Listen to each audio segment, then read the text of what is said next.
a budget of all sizes can be accomplished through those dreams. And while the word budget can be scary or intimidating, You Need a Budget, or YNAB, likes to think of it more as a spending plan. YNAB began as a spreadsheet and has since grown into a leading personal finance platform that has helped hundreds of thousands of people take control of their finances, including my guests today.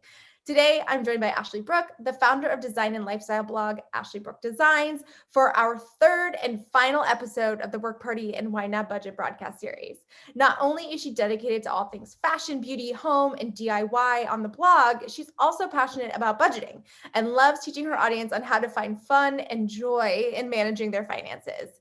So in this episode of WorkParty and YNAB Budget broadcast series, I'm sitting down with Ashley to chat about her money mindset, how to overcome common obstacles, manage money stress, and budget for fun, not for fear. So let's get right into it. Welcome, Ashley. I'm so excited to be here today.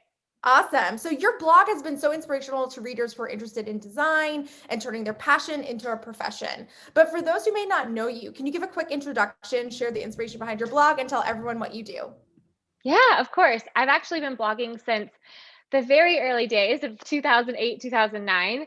I started a blog when I started a stationery company right out of college. I have a degree in interior design, and in 2009, it was kind of rendered useless with the market crashing. So I kind of had to start something from scratch, and I had read a book that said, if you want to start a business, you might want to start a blog. And this was back, I was on blogspot.com. So that was feels like 100 years ago. So I started the business and the blog on the very same day. And I started a stationery company using a lot of the tools I learned from design school, and started a stationery company and the blog same day, and started to third-party market myself through the blog. So I would talk about all the things I loved, beauty, fashion, lifestyle, all that stuff.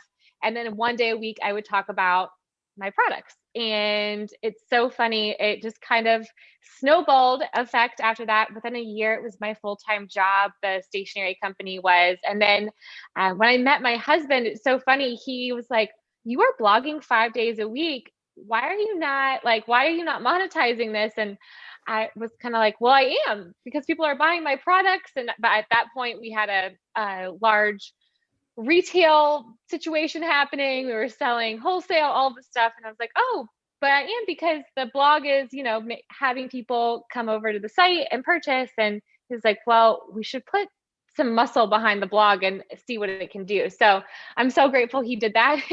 And a couple of years later, we sold off the product side of the business, and now I'm a lifestyle blogger full time. So I'm really, really grateful. And and all of that was possible through budgeting. Amazing. And look, don't knock the blog spot. I had a blog spot. Yes. The best. Generation blog spot right here. So yes. Most people don't associate the word fun or joy with finances and budgeting, but you and your husband, Ryan, enjoy this process of managing your money. So how did you get to that place, and what inspired this passion for money management? So it's really funny. I feel like it's kind of one of those things I grew up with, to be honest with you. I lucked out by finding Ryan. He was also very interested in it. But growing up, just even I feel like we were budgeting with our first allowance. We had, my sister and I have a sister who's 2 years younger than me, and we each had these jar of peanut butter cleaned out. So like a Jif jar, like completely cleaned out, and it had 5 envelopes in it. It had 4 envelopes in it. So it had a savings envelope, a charity envelope, it had a spending envelope, and then one for our dog Daisy at the time. So we would get $5 for doing all of our chores at the end of the week, which it was more, I think, not about getting like money for chores. It was more of like learning how to manage the money, if that makes sense. And so we had to put a dollar into Daisy's fund, a dollar into spending, $2 into savings, and then $1 into charity and tithing. So I feel like it was kind of one of those things we did at like growing up as a family, and it just kind of stuck with me, because if we were out and about, as kids, you're like, oh, I want that toy or whatever. We'd have to go back and see if we had enough money in our spending envelope. And then if we did, we'd have to write it down and stick it in the envelope. And at the end of it'd have to wait a week, and then we could decide if we still wanted it a week later, which is so funny because honestly, often you had moved on to something else, like a different Polly Pocket. Totally. So it was one of those things that I'm really grateful my parents did growing up. And honestly, it stuck with me. I have a really hard time to this day making impulse purchases. And I think it's because I was like trained to do that. So, yeah, I feel like it's been something I've done since I was pretty young. And but again, I mess up all the time. So Of I'm course. not, Of yeah. course. And so many great lessons wrapped up in that little exercise, like Yeah. besides saving, having the charitable donations, understanding the value of a dollar for work, kind Yes. of setting up for, like to your point, impulse purchases and knowing how to handle that and really being able to take a step back. So go parents. We love this I as an know. exercise. So great. Yeah. But I do think oftentimes that's the foundation of where people get their money learnings from, is from their family or from these exercises that they did when they were younger. So as you've grown up and started running your own business and blog and things like that, what tips, tools, and resources have you sort of picked up along the way? Well, I think really honestly is I think with budgeting, it's more of like, not only is, having a software and really like focusing and doing it correctly, but it's also kind of like gut check that you're doing every month or a couple times a week of checking in. But it's, I think it's for me, it's more about goal setting and being able to take actionable steps that you can see every week and seeing that goal kind of grow. Whether it's a goal at the very beginning of starting a business was getting a new computer, and then it was getting a nicer printer. And then, and as you kind of grow of learning of like wanting to hire somebody and like what that looks like and what we need to get to be able to do that. And, now it's retirement and things, goals change when you get older. So, Totally. yeah. Yeah. And people think of budgets as restrictive, but in reality, they kind of give you permission to spend without feeling, really Yes. guilty. So how have you used the budget to plan, prioritize, and not only set, but actualize your financial goals? Well, I would say that it's more like what I said about the goal setting. My husband and I, we sit down about once a year and we do it's really funny. I mean, like there's plenty of years where you're like, okay, this is so great. This is like working out. And there are plenty of years where, I mean, nothing that we write down works out. Like not even like, it's like the opposite. But I think that it's, like sitting down and dreaming and goal setting and then taking it to paper and taking it to some sort of plan, and then we integrate that with you need a budget and being able to take actual action steps. I can't stress that enough. Like being able to see like a goal being actualized as it's happening is really, really special. So even if it's not getting a new computer or whatever, it might be, a really special vacation or something that means a lot to you. And for us, it's really made a difference by sitting down and like making time for it. So it doesn't just happen out of thin air, because I will say there are plenty of months where we like completely forget to look at everything. And then we're going back through and like, wow, what happened here? Like we remodeled Totally. our kitchen over the summer and we were like, oh my gosh, we've eaten Chipotle 75 times this month. Like, things Always. like that. When I look back, it's just Postmates, DoorDash. Yes. Like that is all the charges on my credit card. I'm like, Yes. this is so embarrassing. Like it needs to Oh, stop. totally. It's crazy. Also, I love Whole Foods. Like I like to just go for like like a couple hours and just like buy the most random things. And so I will say like I can come back and look and be like, do we really need to spend that much on groceries, when they were more like fun items for like, oh, I want to try that. I know that's the problem. I feel like I mean like I've been using Instacart, which is obviously more expensive, but at least it doesn't have those impulse like, what is this like Oh my organic gosh. honey that I need? Yes. Yes. Like, it is. It's So so funny. hard. I don't impulse purchase typically when I'm shopping for like clothing or beauty or any of that kind of stuff. But man, at Whole Foods gets me. Every They time. start ringing it up and I'm like, shoot. Yeah, whole paycheck. All right. Well, let's talk about your money mindset. So positivity is a huge part of what you teach and how you approach money in general. So how do you encourage people to maintain positivity when things might be going not so great? Well, I will say this is I feel like we have been there multiple times. We really try really hard to just have a mindset of just being grateful. I will say that there have been times where we've really needed the money. And so I do know what that feels like. My husband, a couple of years ago, went through cancer treatment. He is fine now, thank goodness. Thank goodness. But that was like one of those things where you're just, we weren't expecting, you're not expecting a Of diagnosis course. like that, and you aren't expecting those types of bills and that kind of thing to come through. So it was one of those things where you're like, man, I'm so grateful that we are able to move money around and figure out how to use the budget to help us and reallocate. So it was kind of, I think that's why I like budgeting so much, is that it really does help you set up for success, and then be able to say when your needs or your goals or whatever changes, you're able to flex. I feel like a budget for us is kind of like a living thing where it's constantly moving, it's constantly changing. And there are some seasons where it's like, okay, everything has been moved from all areas that are not important into like a very important category like medical.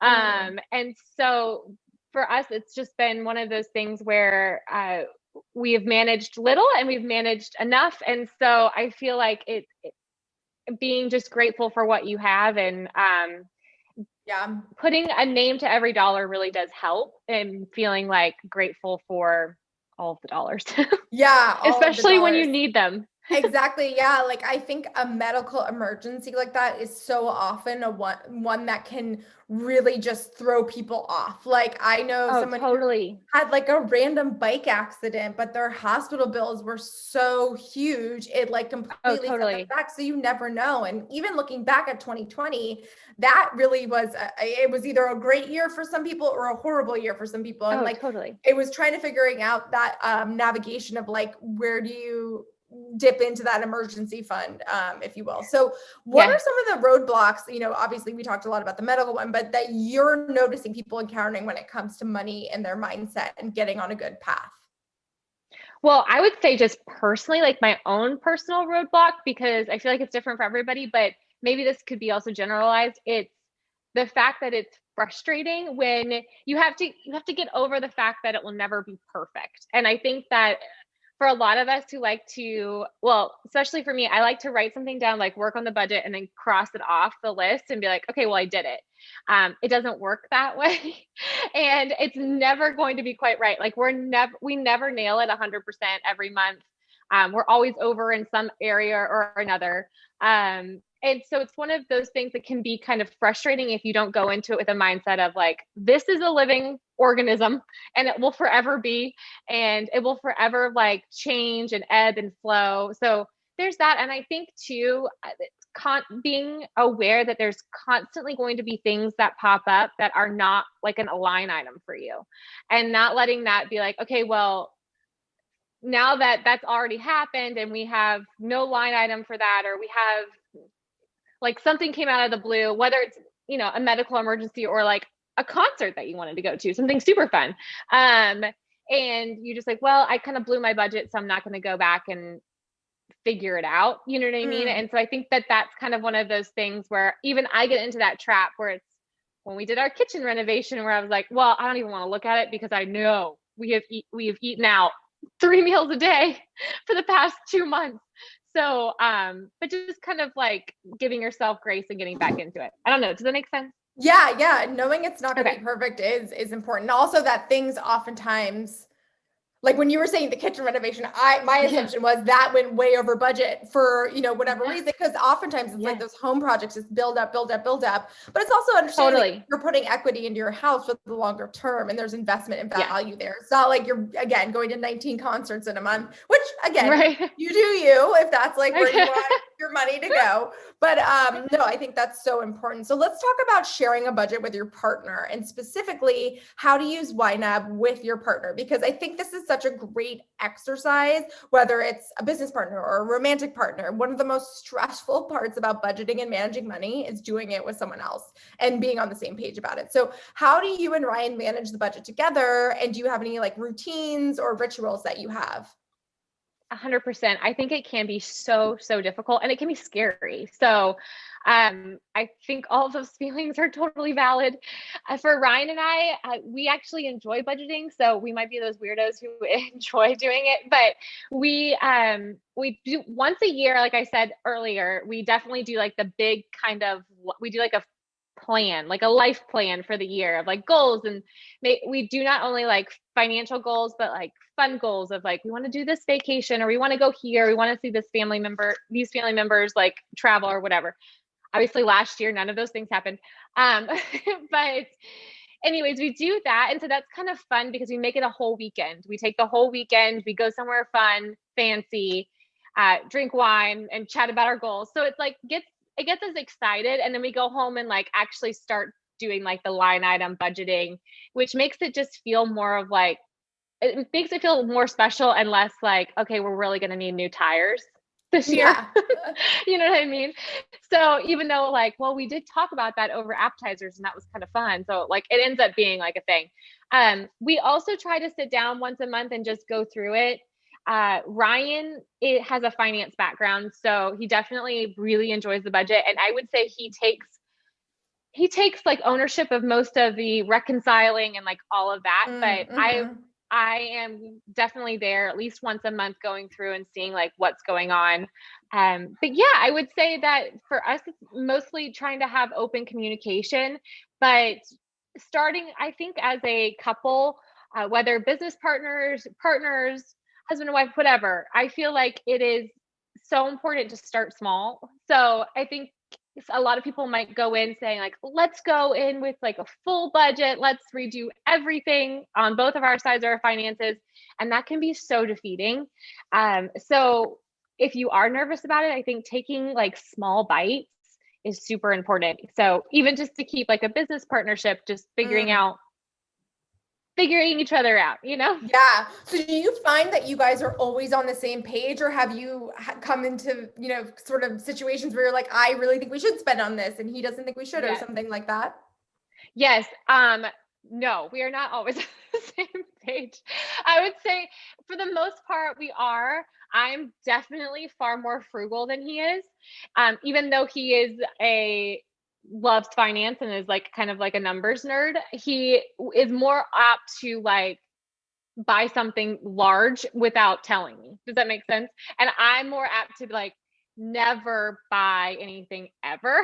So like a large things, not like going to Target, but you know what I mean? Like for sure. I desperately need a new computer and it's been doing the spinning wheel of death for the past 2 months. And Ryan's like, why have we not purchased a new computer for you? I'm like, cause it's fine. That kind of thing. He would have already purchased it.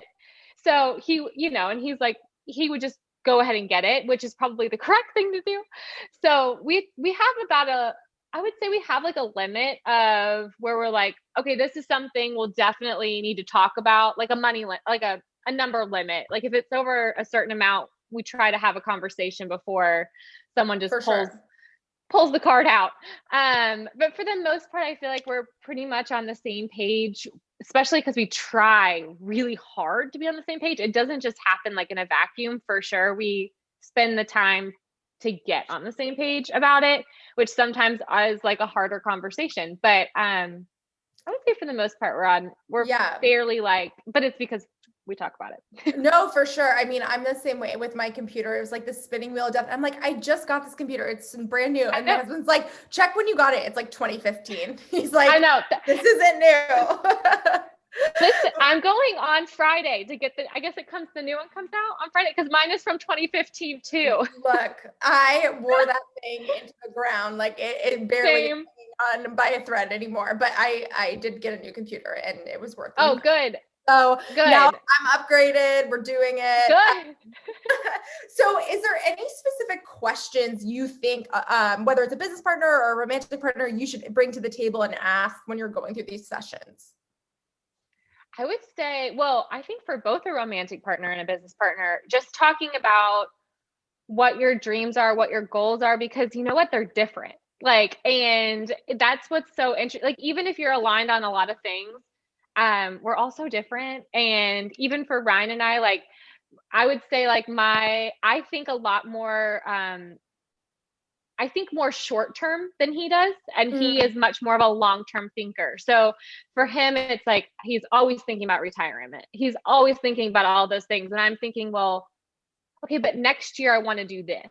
You know what I mean? So yeah, I think like knowing that like what's in his heart is like long term, and then him knowing what's in mine like is maybe short term. We try to kind of meet in the middle. Obviously retirement, there's nothing trumps that clearly, but but you know, like being able to know even business partner wise, like where the other person wants to take the business is like really important, and maybe figuring out if you guys are on the same page or if you're on different pages and how to get maybe on the middle page. yeah, So I think real, and I also think those are really important conversations to have just in general with business partner or romantic partner for of, sure. hey, what's like, where you want to go with this, Yeah. whatever this is. And you sold your stationery business. I'm sure that was a huge decision. Did you guys work through Yes. that together, or how did that sort of come about? Yes. So that was, yes. um, that was one of those things where it was like, man, we both kind of felt it like that it was time to let it go and close down that side of the business. And that was that was tough for sure, but financially it made a lot of sense. And honestly, when we kind of sat down of like where I saw the gift industry going, the particular industry that we were in, I kind of wasn't super jazzed with like the direction it was going in. Um, Especially like for my specific product, if that makes sense. There was burnout there, like a Mm, serious burnout. And when I would think again, because I don't do the I'm not as much of a big picture thinker as he is. He would say, well, big picture, is this what you want to be doing for forever? And I kept like, I couldn't visualize myself doing it for forever. But the thing I loved and I couldn't give up was the blog. And mm, so it was kind of like, we can continue to kill ourselves and you are like completely burnt out, or we can shut this down and this will be tough and kind of move in a direction where you feel the most confident and like the most led. yeah. So that was definitely like one of those conversations of big picture versus like, well, this is due next week. Like, you know what I mean? Kind of a thing. Yeah, and I think that's a huge part of it that people don't necessarily talk about, where you're like, there's an emotional implication and a lifestyle implication to maybe where certain money is coming from, and do you have the Totally. budget and the runway to be able to say, I'm not going to do that anymore. I'm going to quit my full-time job, for a lot of people that are listening, and start my business, or Yeah. I'm going to get rid of that side of the business. Like, that's a huge decision too. But if you have your budget in place, you can make those decisions, I'm assuming, more confidently. Yes. Definitely. Totally. Yeah. So It you definitely go, helps. Like, oh, sorry. no, go ahead. It definitely, I think like sometimes when you're making an emotional decision, well, or a decision that feels very emotional, having some facts to back it up is so helpful. And so a budget really does kind of show you where you can sit down and look at things and go like, okay, this actually does make a lot of sense. Instead of just being like, well, I don't know, this is going to really hurt my heart. Like, you know, For as sure, we for do this, sure. even though it's the So right thing to do, whatever it is. yeah, even if it's hard, it's oftentimes the right thing to do. But let's talk a little bit more about advice. So obviously you guys use YNAB as your platform of choice when Yeah. it comes to budgeting. So is there a reason that this method and platform has worked so well for you guys? I like it so much for there's so many reasons why I like it. I think one is that it's incredibly user friendly. The mobile app is so great. Also, for me, it just is so reminiscent of it's so reminiscent of like the envelopes in the gift jar to me, like being able to, you get the money and you allocate it. And it feels like a lot like how I did it when I was a child.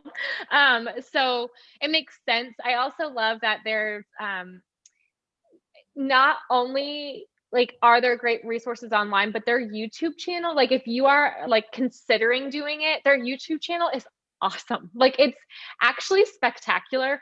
It's engaging, it's really, really helpful. And it's just one of those budgeting systems where you don't feel like a loser. You know, like sometimes you'll do it and you're like, gosh, this is really hard. Like, I don't feel like YNAB has ever been one of those companies we've worked with, or like a program where you're there's just a lot of grace there as you're working through it. There's lots of answers, and even like all of the resources online are so encouraging, and they're like, don't worry about it, let's just start small. Like if that makes sense. Because it can be so it's like overwhelming. approachable finance, I think, is so important. Totally. I think it's really just for so long been something that's intimidating, or if you don't have a background in it, or if you didn't grow up doing the envelope game or have a mom that was an accountant, which I, was lucky to have, it can feel so intimidating. So I like that the approach for YNAB is so approachable, and it's like, it feels like you're talking to a friend versus like going into a big scary like bank or something like that. Yes. So oh my gosh, yes. What are some different and maybe even like creative money saving strategies that have helped you budget for future goals? I would one of the biggest ones, and I think that it's like kind of silly, but if you can look at your budget, and this is like really helpful when you do have a budget to be able to sit down and go like, oh, okay. It would be reoccurring costs. I so often am like, like I want to watch the new show, that's on Hulu. Well, I didn't have Hulu last month, so I went ahead and signed up for it because I got to watch the new show that came out that I want to see, and then I never unsubscribe. I never I'm done, and I don't really watch anything on Hulu anymore. So or like Netflix, whatever it is. I'm not throwing Hulu under the bus. Hulu has some good shows right now. They have some good shows. We're very invested in Younger. Oh my God, it's so good. But yeah, for instance, the Oscars were this past weekend, and I signed up for YouTube TV and then immediately canceled my subscription. But I was like, it's bad. But I'm like, if I didn't do it that night, I would have been like, totally. We realized this past summer that we had 3 Instacart accounts. And I'm like, how? Because I have 3 different emails, and somehow I had signed up 3 different times, like in a hurry, like just trying to get groceries. And, like that stuff adds up, and you can realize, or like I was using a workout app for a year that I loved, and I ended up changing workout apps, but I've been paying for this app for over a year. It's like $100. So it's just so funny, like to be able to find, we always say like, I used to say like, go fishing for money, because you can look at your budget and go like, oh, well, I just saved myself like $400 a year, and like knowing you can like allocate that to for a trip or for savings or whatever you want to do. Like, so I would say looking at your reoccurring costs, because you will be so shocked by how many apps you have that you don't use that are $2 a month. Like, I mean, even it sounds silly, but like, it's really kind of impressive. Fishing for money. I love that. Go fishing. I love that. It's like looking in the couches, like, pulling the couch cushions up. It's the same thing. It's the same thing. It's like, there was like this meme that was like, canceling a free trial, it has to be $1 billion industry. And I was like, it's so true. We're all so suckers. Yes. But that being said, what other things have you found are unnecessary costs that you've caught along the way? And how do you recommend people to cut those? I would say first, that would be like the number one thing, is just kind of looking at your recurring costs, and then maybe just trying to curb the impulse purchases.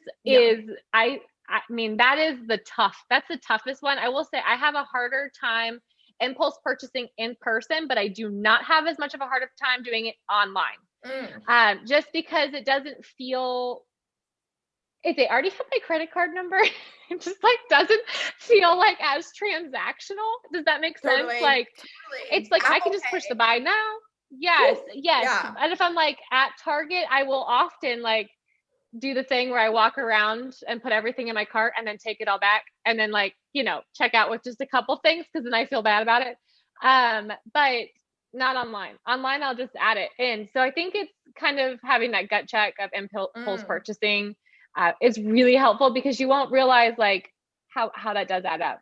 For sure. That's such great advice. So let's end with some sentence finishers. Are you ready? Yes. Okay. Yes, I'm ready. The best piece of financial advice I ever received. Sleep on it. That's a good one. All right, take a week and go back to the envelope. Yes. Our number one tip to get your finances in check is just start, and feel free to let it get messy. Like just start. Yeah. The worst financial decision I ever made was, oh gosh, we in a very busy season of life got a new website. We're a few websites out from it, thank goodness, but paid this company to do it, and we did not research very well, and it was a disaster, and it took a while for us to recover from it. So do your research. Again, sleep on it. We made a very quick decision because we were desperate, and I so wish we wouldn't have done that. We think about it all the time. Oh God, yeah. It haunts us. Horrible. And the best financial decision I ever made was?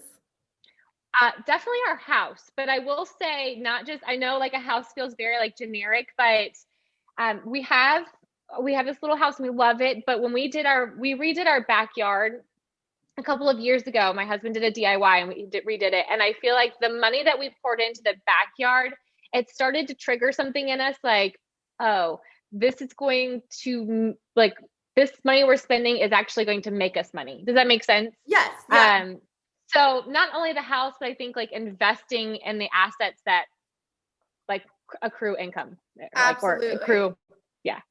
Yeah, so. Definitely investing in those. I think real estate's a great investment. I mean, LA, California Totally. is insane right now, but even for the short term or the long term, I think that's really important as well. Well, thank you so much, Ashley, for joining us. And if you guys want to try You Need a Budget for 34 days, you can do so. No credit card required, so you don't have to go in and cancel it. You could actually get a true free trial at www.youneedabudget.com. Thank you guys so much. Thanks for having me, Jacqueline. This is so fun. Yay. Awesome. Thank you.